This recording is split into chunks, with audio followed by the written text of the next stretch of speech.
This is a story about a family.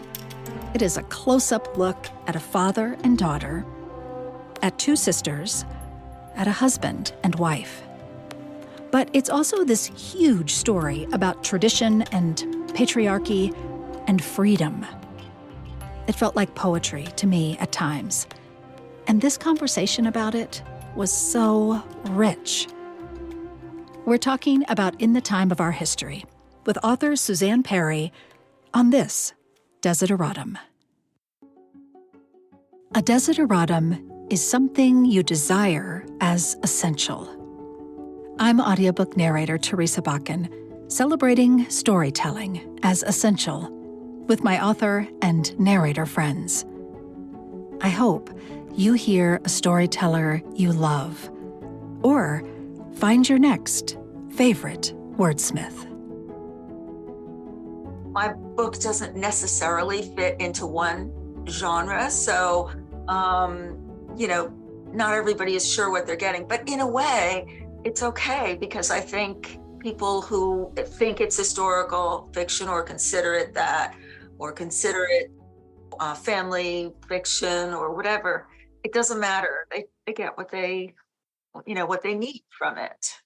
Yes, and I think I've just heard that so much lately from authors, that the boxes of genre are constricting. Very. And that sometimes they get put in a box and they go, wait, I don't belong in that. Why am I in that box? It's so true. I think it's the way we are in reality. I mean, in everything, categorizing things too much, trying to simplify and make organization in our minds, and doesn't always work. Yeah, and stories don't really fit in boxes very well, because this is a family story. It's a story of journey. It's an inherently immigrant story, American story. Like, you have so many huge, I think, arcing themes that then you bring into kind of crystal focus in this one family. I really enjoyed it. Thank you. Oh, thank you. Let's start with the most obvious thing. Let's start with the title. In the Time of Our History also becomes the first line, which for a lot of authors, the first line is also carries a lot of weight in storytelling, right? So where did this come from? What is the significance of In the Time of Our History? So those 7 interludes in the book that are in italics, that the first one being the sisters, which sets up the story, those came to me very, very late in the process of writing this book. Oh. And I'm not the kind of writer who says my characters talk to me, or, that the story is coming through me, whatever. But these interludes were a little bit like that for me. They almost came in translation, like from the Farsi, because Persian poetry is a mainstay, and classical Persian poetry is a big deal in the diaspora and in Iran. You can't go to a Persian gathering without somebody, usually an older person, suddenly bursting out with lines from classical poetry, because oral storytelling is so embedded in our culture. So, and a lot of times you can't understand it because it's classical Persian. It's like Shakespeare to the 10th level. And so somebody has to explain it to you. And I can't read or write Farsi. I can only speak it and understand it. So I don't have a sense of classical poetry, but somehow I must have been infused with it, because when I wrote these sections, that there was a flow, and they tied the story together for me. The interludes helped me connect much of the story. And In the Time of Our History came to me as just a lyrical beginning, because for me, I'm transnational. Whatever happens elsewhere in the world globally also happens to me personally, because I see the world that way. And I think a lot of people do. I'm not sure, that we tend to say, oh, well, Americans don't know that much about what's going on in the rest of the world or what it's like. Not quite sure that's true in a broad sense as it may have been 30 years ago or 40 years ago. But I think that it's important for us to know and to acknowledge that we are all connected, as the Native Americans say. And so it is our history. And so for me, it's sort of like the once upon a time that you start a fairy tale with, because these seemed like fairy tales to me.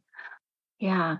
I love what you just said about it is akin to Once Upon a Time. It is. Because I hadn't made that connection, but I think that's a great way to think about it. And it also does this connection thing. Every time you get to one of these interludes, you give us this one thing is happening here, and this other thing is happening here, and this other thing. And well, whatever is happening everywhere is happening to all of us in a way, and even if we don't necessarily know about it right away, I think it's really good for us to know and to be aware that what happens on the local level also happens on the national level, happens on the global level, and not to forget that.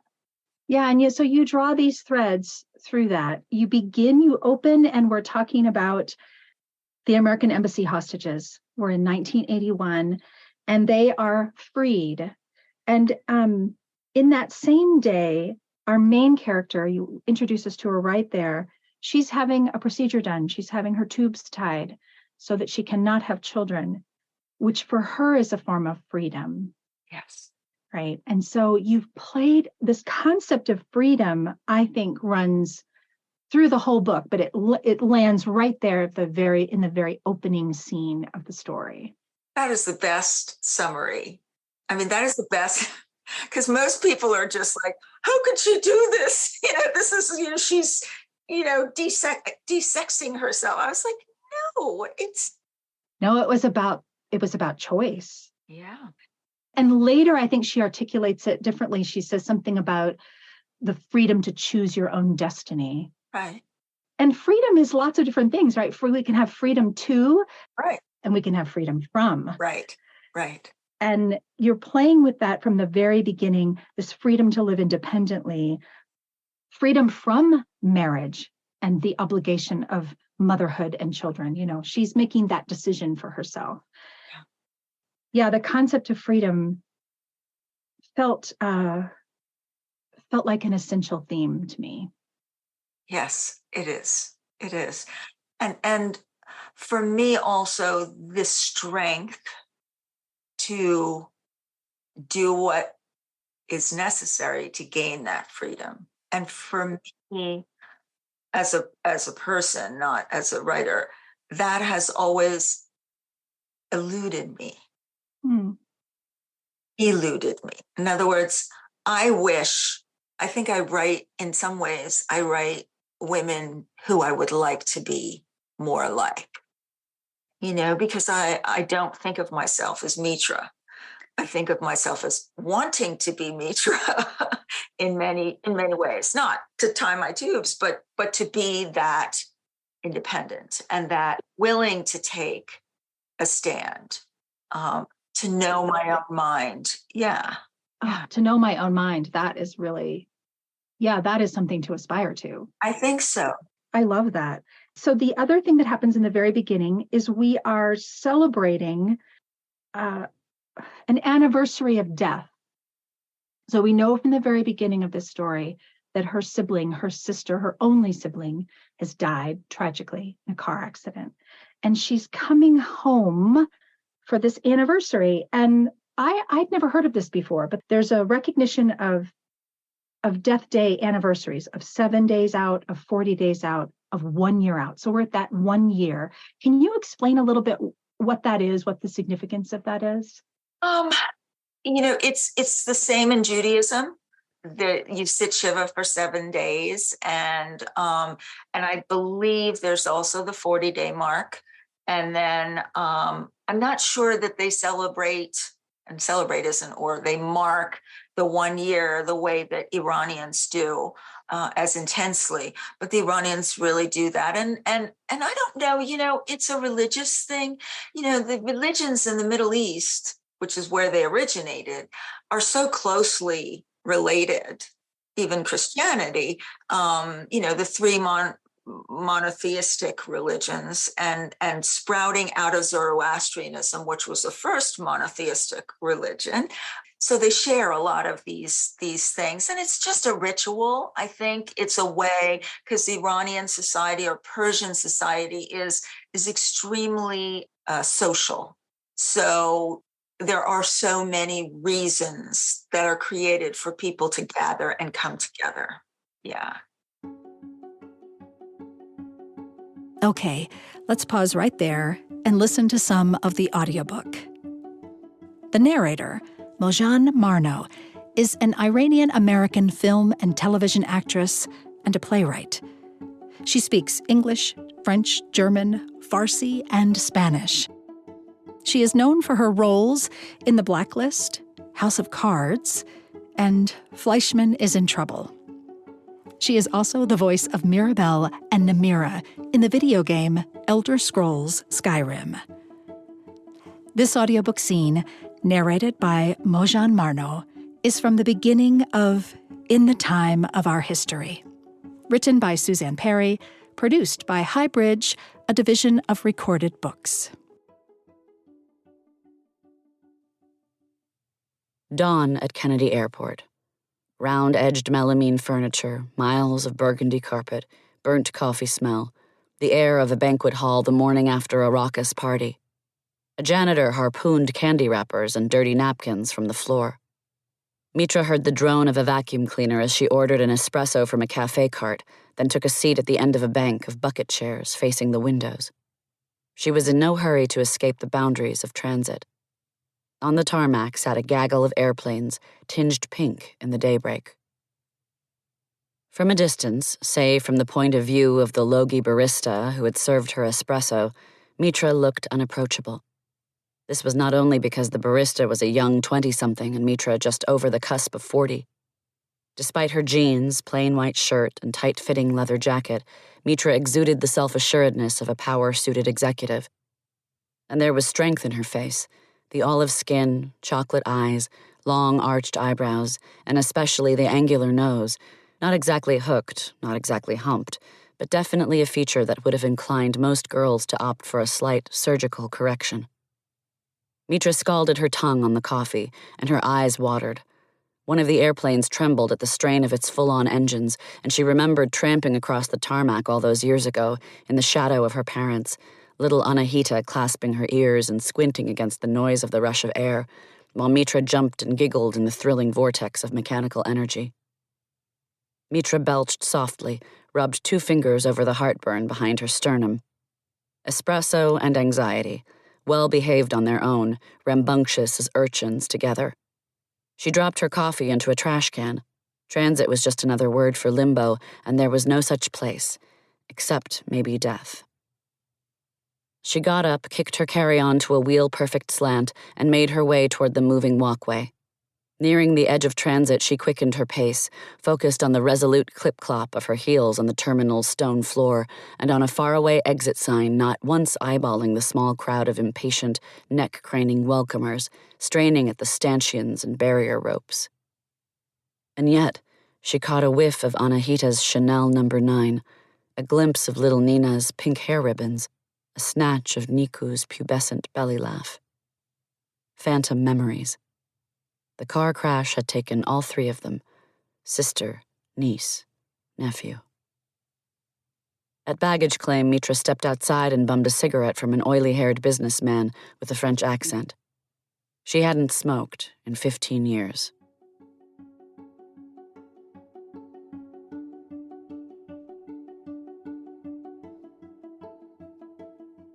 And you have this sense that, especially for our main character right away, she says this is not a religious thing for her. No.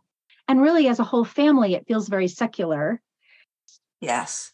Well, actually, some people ask me this about, is this a Muslim thing? It's more Persian than it is Muslim.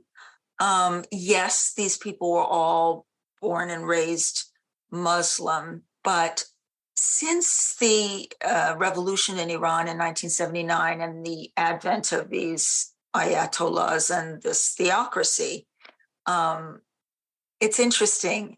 If you create a theocracy, you will ultimately alienate most of the population from religion.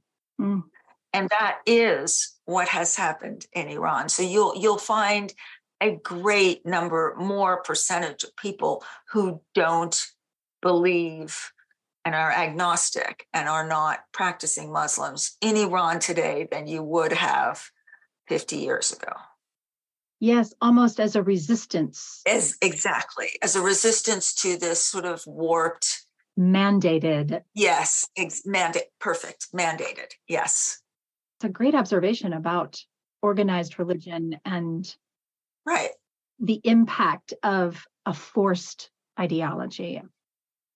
Exactly. So Iran, a lot of Iranians now that, especially with the high literacy level, which is higher than any other country in that region, you have more people focused on spirituality, the way we are maybe in the West, in Buddhism, in Sufism, which is the mystical part of Islam or offshoot of Islam, rather than in the original Arab invaded Islam that the Ayatollahs are trying, which is a kind of an Islamofascism that exists. Yes. And it's not a story about that. No, not at all. It's not, but I do think there's something, you're very purposefully not making it about that. Exactly. And yet there's a reference to it. There's an acknowledgement. Right. That Zoroastrian, I think that word comes up maybe three times, just as a reference point, which makes, again, this feel very real. The family feels very real to me. These characters feel very real. Thank you. I'm glad. Thanks. And you also make these early references, and kind of throughout, to luck, to superstitions. So, yeah. I mean, really, Teresa, if you think about it, every family has every person is lured by superstition in some way or another. I mean, my mom, who was American, she knocked on wood, and I mean, when she married my dad and moved to Iran, she happily took on all the superstitions that the Iranian side had, and they were a little different from her Calvinist side and her Jewish side, but she gathered them all, and when you don't have agency, superstition is a great way to try and make yourself feel like you have it. Oh, that's a great thread. When you don't have agency. Yeah. Oh my gosh, I just love what you just said about agency and luck. I have to remember that. I was thinking, superstitions are a way of trying to answer the why or stave off bad, Well, yeah, we think they are, but really, if you think hard about it, because I had to free myself of superstition, and I still always have this Calvinist idea that if good things happen to me, then bad things are on the way, right? So it's a way of trying to organize life and make sense of it when so much is random and really doesn't have anything. And so I think superstition is a way to sort of organize everything and to sort of feel like you have a little bit of power. If I knock on wood, then, this bad thing won't happen. And it's because we have so little power. Yes. And this is a story about who has power and who doesn't have power. Right. This is a story about a patriarchy. Yes. And we see early on that the patriarch, this position of honor, this particular patriarch has unethical and not honorable behaviors, from infidelity down to like using a handicap parking tab illegally. Why did you write this patriarchy that way? Like, how did you find that particular example for the whole? Wow. How? There are so many men who behave this way. And it doesn't matter what country or nationality or history they have. I think in general, and I live in Silicon Valley, so I'm very exposed to this bro culture that if you don't hold it in check, it just spirals out of control, and nobody is held accountable for these kinds of transgressions, down to the small thing of parking in a handicapped spot without a handicap tag. Just believing that you can get away with whatever you want because you're a prince. And I think it's the culture that raises men this way. And as women, we are collusive completely. Yes, I was going to say complicit. Yeah. And that is the women in this story are definitely complicit. And yet you do set them on a journey. Yeah, because I've been complicit. Who hasn't been? We don't even know we're complicit. I have a son. I'm sure that just by, the certain things I did on a day-to-day basis that my mother did, that her mother did, the way we speak to them, the words we use in more traditional societies, raising a son so differently, and then treating a husband so differently than you would someone of your own gender, holding them up. These things just go from generation to generation. In order for people to change, they have to be vulnerable.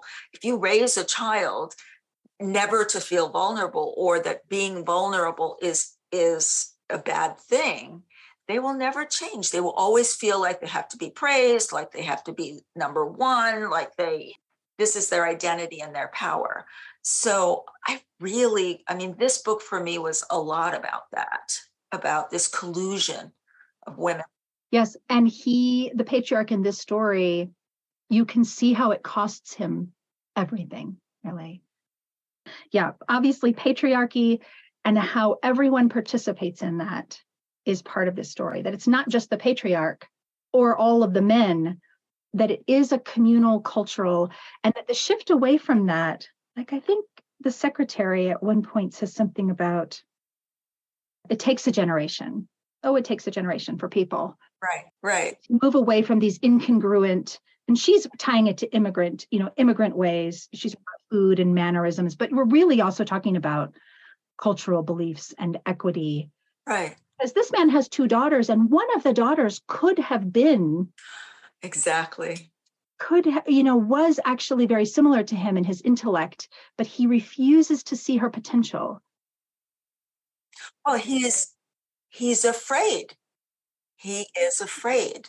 He has seen one example in his life of how to raise a daughter, or he has one idea of how to raise a daughter. There's this term polyculturalism, which I find it's not very popular in the United States. It's more popular in the UK and Australia. And it's different from multiculturalism, which is about, when you're multicultural, each culture that you come from is static, and you sort of go from one, you can code switch between one and the other. So, if I'm with Iranians, I behave like Iranians, Americans. But polycultural says, no, as the generations move on, they pick and choose from the different cultures they're exposed to. And something new evolves. Exactly. And you need imagination for that.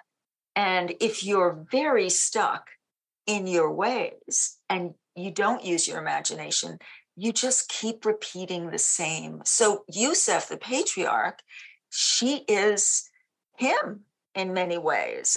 She's better than he is. He thinks she's brilliant, but then suddenly she goes through puberty and he's like, oh, shit. I have to find a husband for her, because otherwise I'm not doing my duty as a father. Yes. And he is imprisoned by that. Yes. Yeah. One of the other really striking things to me about the story is this sibling relationship. And I have a sister, I am a sibling. I think anybody that is a sibling will start reading about their childhood experiences together and will identify, and you get that sort of knot in your stomach where you're like, oh, I was that. One is kind of a bully to the other. The older is a little Not even kind of. She is a bully. yeah, she's harsh and dismissive, and it's part of this dynamic of older sibling, younger sibling. Yes. I have a younger sibling. I mean, I have three younger siblings, but I do have a younger sister. And some of the stuff that I put in there was stuff I did to her. And we're very close now. But I have to own up to that, you know. I adore her, but I was mean. Yes. And I think, so the older can be mean. It's almost like a right of being older to have that authority to be mean. But then the younger plays a role, plays a part. We see that it's not just the older sibling that has played a part or played a role or been something. It's that the younger sibling then continues into adulthood. Again, it's sort of, it's something they can't quite break out of. It's something that is kind of imposed on them, and then they're stuck in this way. Right. And it's to me, it was a very authentic way to write about siblings. Oh, thank you. I'm so glad you identified. You know, for me, both Mitra and Anahita are rebellious. It's just that they're rebellious in different ways. And there are different ways to be rebellious and to find your own path. So, you know, there's this thing in when people talk about feminism, that it's you know, it's rough, it's out there, it's, you know, raising your fist and all that, and that's definitely Mitra. But it isn't always that kind of rebellion. It can be softer. There are ways to rebel and ways to change the way the culture works that are softer. Yeah, it reminds me of what you said earlier about wanting to just know yourself better, right? And I think in both of these sisters, in very different ways, the reader comes to see that they know themselves. Eventually, maybe. It's a journey. It's a journey on every single level. Yes, it is. Okay, pause for just a second. We're about to talk about abuse. Not in detail or specifics, but in general, we're going to talk about why Susanne wrote about sexual abuse and molestation. So you're making reference a couple times to sexual abuse. And you wrap the things that have to do with sexual abuse in this story in shame and being misunderstood. Why was it important to include those physical elements in the story? So 1 in 3 women experience some sort of molestation in their families. Wow. Okay? So even women who don't acknowledge that because it wasn't, you know, penetration or it wasn't whatever, there are a lot of predators for many, many different reasons: lack of information, impulse control, whatever. But I do believe that many women have either been exposed in some form or another to this kind of predation. If it didn't happen to you, it may have happened to your sibling or to your cousin. So I thought it was important to talk about the details that were not necessarily, you know, rape. Like, I'm not talking about rape here. Yes, it's such a semantics. I wasn't sure even how to ask the question. I know. But I like that you just used the word predator, because I think what you have in this story, you have a collection of predators. Yeah. And also prey. Yes. And the way that they have been preyed upon is different, but it all is at the essence of our sexuality. Yes. And consent and autonomy and agency.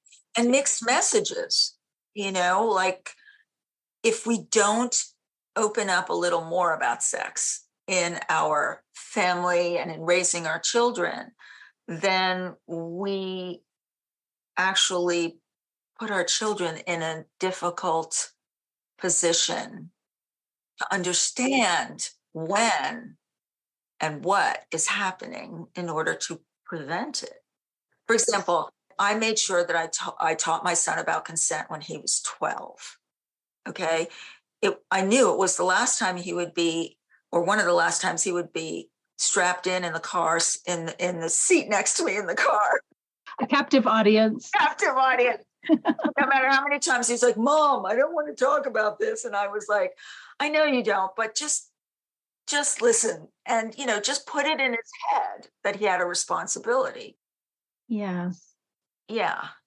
Our resistance to be open in our communication with our children can keep things in the dark that then yes, can be bad, evil, bad. Right, right. And we have to shine lights on those things, and that it's when it is hidden and secretive. Yeah, which is what worries me a lot about book banning right now, because I think yes, I do think it's a parent's prerogative what their child should read, but still books have to be available. You've made a great connection there, that it is about the taboos of sex. Right. In our society, and how that can perpetuate predators and prey instead of awareness. Absolutely. Okay. I felt like a lot of your book had a circular feel to me. Even your dedication is for writers, artists, and thinkers who have been silenced. And then as we come to the end of this story, again, we're talking about writers being silenced by cowards who seek power. And I think also this ties to the theme of freedom, right? That we have that freedom to speak and freedom to speak out and freedom to dissent is so crucial to society. So why was that important to you as an author to bookend the story this way?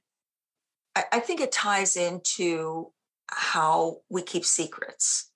We keep secrets in order to not shame ourselves, to protect others. So in a large family, in a community, in a government, globally, we try to manage the narrative. Okay. And the people in power who, want to have power or whatever they consider to be power, use that managing of the narrative to control us. I see it in the Islamic Republic, but I also see it here, in social media with people being canceled or being bullied, or, it's all about making people shut up. And it goes so far in some countries to where journalists and writers and thinkers are murdered or jailed. And for me, that is very similar to women within a family or in a community who feel like they can't tell their truth without being shamed for it. And I think that's rampant in American society, in Western society, in Eastern, in many societies. So I wanted to tie those in because for me, they're tied very, very strongly. I love when you just said that about it's really about secrets and about oppressing ideas or controlling the narrative. Those are all tied together. Yes. And we really just came right off talking about book banning, which is a thread of the same thing, right? About controlling the narrative, silencing people, telling them to just shut up. So in some ways, that's a huge idea about freedom of speech. Right. A bedrock of our, an idealism of America. Right. And you bring it down to this one family and these characters and these people. Because isn't it true that patriarchy arises from the tribe, the family, and then it grows and it branches out, and suddenly you realize, holy cow, our government's a patriarchy, our country club, our corporation, our whatever. So the seeds, for me anyway, the seeds of it are in the family. Yeah. I think I'm struggling with how to talk about the end of this. It feels lyrical, it feels poetic, and it's again a father and a daughter, which I thought was interesting. Like we've really kind of followed the father-daughter messaging through this whole story. And then this is a different father and daughter that we're learning about towards the end of this book. Right. But the quote that I wrote down, you've chosen to like capitalize certain things. Yeah, that was it just came to me. And I thought it was powerful. For me anyway, it was powerful. It is powerful. I thought it had come from something ancient. So are you saying that you wrote that? Oh, I wrote that. Yeah. Oh, wow. I was expecting you to say, well, I pulled that from this Persian poem. No, I didn't. Wow. Oh my God, what a compliment. No, I wrote that. It sort of came through me. It was so, most of writing is not fun, but those were fun. That was fun. Yeah. Okay, so I'm going to try to read some of it. Let's see. He hoped he had nurtured her long enough that she perceived what he valued. And this is where it feels like poetry to me. And I thought you had translated it from something else. No. The lure of telling and the delirium of remembering, the addiction of uncovering, and the liberation of testimony. And so what's capitalized are the action in those sentences, the telling, the remembering, the uncovering, the testimony. And then you call that chapter the bird of wisdom. What is the significance of that? Okay, so the bird of wisdom is a mythological bird in Zoroastrian and Persian mythology. And it's a bird that in mythology never sets foot on the ground. Okay, it's always in flight. And I just thought, well, birds are just so important in Persian mythology and in Persian poetry. And one of the most famous Persian treatises is called The Conference of the Birds. So the bird is wisdom. And like we look to the past and we can find that we've been ahead. So if I look at ancient Persian history and I look at the role of women before the Arab invasion in the 7th century, women had pretty much equality with men as far as inheritance, owning businesses, living on their own. So what I'm trying to say is that we can look to the past, and we should look to the past to be vigilant about how we may be regressing in the present.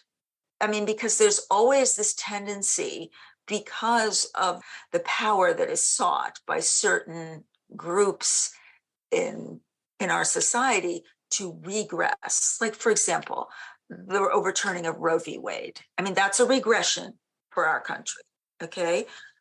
We have to remain vigilant that such regressions, and know that they will happen. And sometimes if you look to the past, the bird of wisdom will show you that you've regressed, That this pendulum swing from one extreme to another. And that we can find examples of equality and agency in the past. Yeah. Right. Actually, there's Salman Rushdie's newest novel, Victory City, speaks to this because the main character is a woman. She starts an empire and she lives for 250 years. And because she lives for so long, she's able to see how her city and her society fights, is constantly having to battle between this being progressive and women have equality and then women are denied equality. It's interesting. We just don't live long enough to be as progressive as we should be, I think. Yes, it's so funny. I was having a conversation with my daughter this week about lifespan. And she said, the people that are in their 20s right now are predicted they could live well over 100. Right. And that as each generation we're expecting to make life expectancy better as we keep dealing with disease and aging process. And maybe that's what we're striving towards. Maybe if we could just get the life expectancy longer, we could actually figure it out. I know, really. How many things in history too, how many like tragedies of history are now, we have this phrase of like, remember. Right. And as a population that experienced it firsthand passes on, their last words to us are, you must remember, don't forget. Right. So is there anything that I have not asked you that you think is really important to talk about with this story? No, I actually really appreciate that you delved into these questions that you had. You get different questions from different people, but generally you get the same over and over, but not with you, Teresa, really. I really, really appreciate this. Thank you. Okay, I'm just checking to make sure my notes. Oh, I do. The other element of this has to do with being an American, but also this idea of homeland. You do this really visceral thing with a couple characters where things are constantly changing. So returning to the homeland is actually impossible except in our minds. Right. It's only in memory. Yeah. Change is the constant.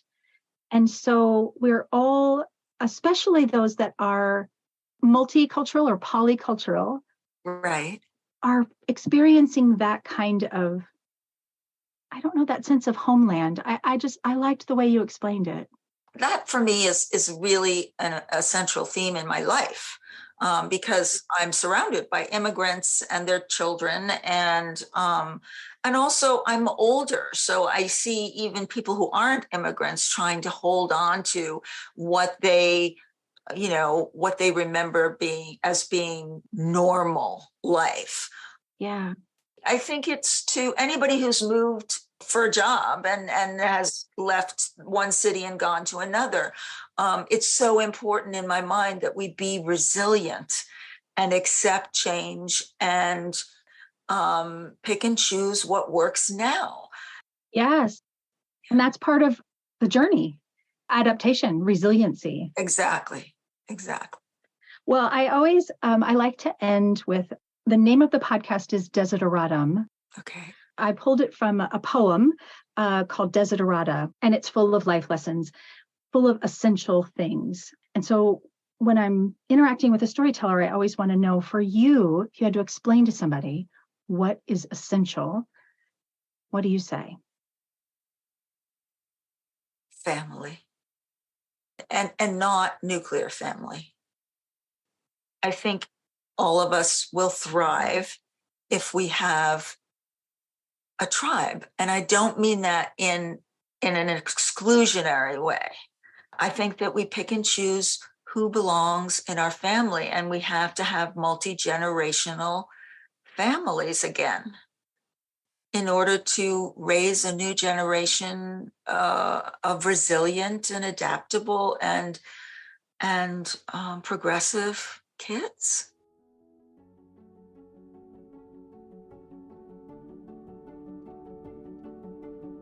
I hope you enjoyed getting to know Susanne Pari as much as I did.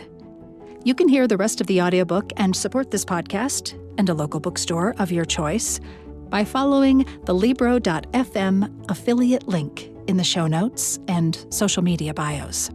You can also use the podcast's discount code, DP20, on the publisher's website, kensingtonbooks.com, to save 20% on this book and the whole Kensington Library. I always find entertaining and enlightening reads at Kensington, and I like that going into their 5th decade of publishing, they are still a multi-generational, family-led business. Thanks to Anne at Kensington for connecting me to Susanne. And, as always, thank you for listening.